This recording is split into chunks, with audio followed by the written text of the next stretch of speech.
150 pesos lang ata to eh. Super laki niya. Which is a good and a bad thing, di ba? Hi! Today, ang trip natin ay... Coffee.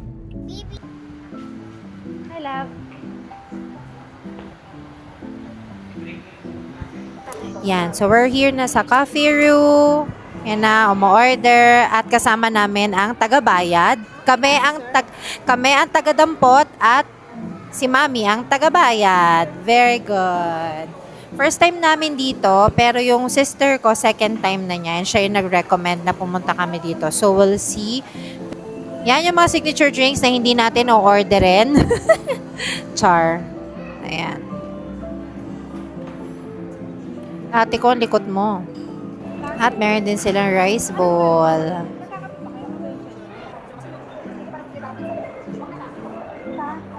Garlic bread. What's this? Egg? Ano yan? Egg tart. Ay, kasi parang egg tart. Wala nang egg tart. Basahin mo nga yan. Basahin mo nga yan eh. Basta, ito na lang kasi garlic bread lang kasi gusto ko sa Tapos ito naman yung mga cakes nila. Teka lang, hindi ko makita. Ano ba yan? Meron sila nito, Sebastian cake. Ano to? Matcha. Meron din silang blueberry cake, choco caramel, tiramisu. I think it's carrot. Carrot cake, obviously. And they also have here like lotus. Ano to? Lotus cheesecake. So ito yung Biscoff. Yeah. May cookies din sila. Cute. Ayan yung mga kinuha natin. Dalawang cakes, ano yan, garlic bread, tapos isa pang bread. We will do a quick taste test. Unahin ko muna kasi in-order kasi namin ni Hubby ay Americano lang eh. Mangkukuha muna ako ng drinks ng may drinks. Wait lang, babawa ka mo to. At itong sa brother ko. Ano to sa'yo? Mocha frap. Tikman natin ang mocha frap. Masarap siya, hindi matamis. Ikaw yung wanna try. Sabi mo? Wala. Sabi mo, dito mo. Wala. Dito mo masyado? Yummy! Itong sa amin ni Hubby, Americano. Sobrang laki. Malaki siya. Hindi ko gusto yung ganito kalaki. Pero yung coffee. It's good naman. It's good. Ay, 150 pesos lang ata to eh. Super laki niya. Which is a good and a bad thing, di ba? Oo.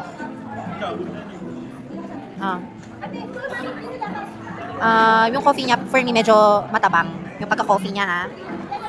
So, this one, I would rate 6/10. How about you? For the Americano? Okay. Yung Americano. Depende ata kasi yun eh. Pero kasi sa akin, sakto lang siya. So, 8/10. Ito yung next natin. Ano to? Garlic bread? Yan. O, game. Game. Sarap. Ito ko muna sa'yo.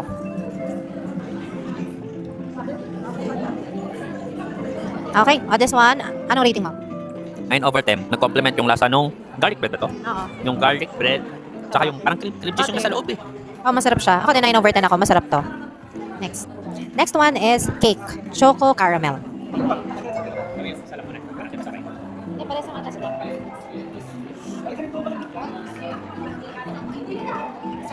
I like it. Choco caramel pero hindi siya super tamis. So this one, I will give 9/10. 9/10. Hindi siya super tamis na nakakaumay. Okay siya. 9/10.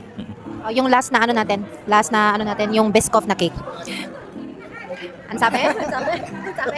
Oh, yung last natin, mukhang binugbog na to, pasensya na. This is the Biscoff. Biscoff to no? Biscoff. Biscoff. Oh, babe, let's go. Oh.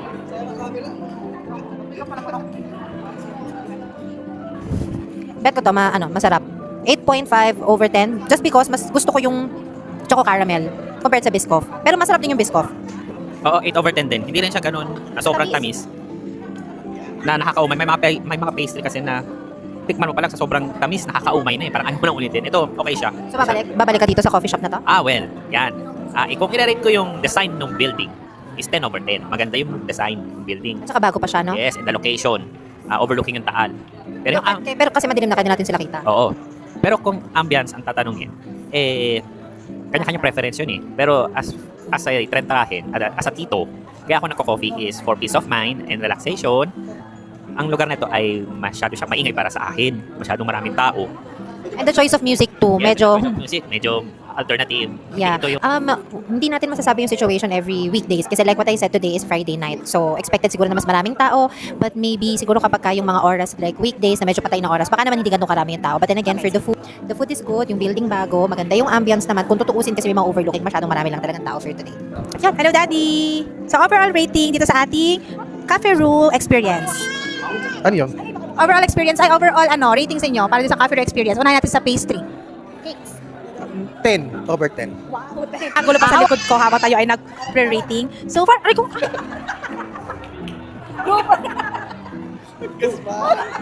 So yun, ang aking overall ratings sa aming Cafe Rio experience. Actually, second time ko na dito, and ako yung nag-recommend sa kanila kasi nagustuhan ko talaga yung mga pastries and cakes nila. So for the coffee, tingnan nyo kung gano'ng kalayo ang kape nila. O, di ba? Tabo yata to in order namin.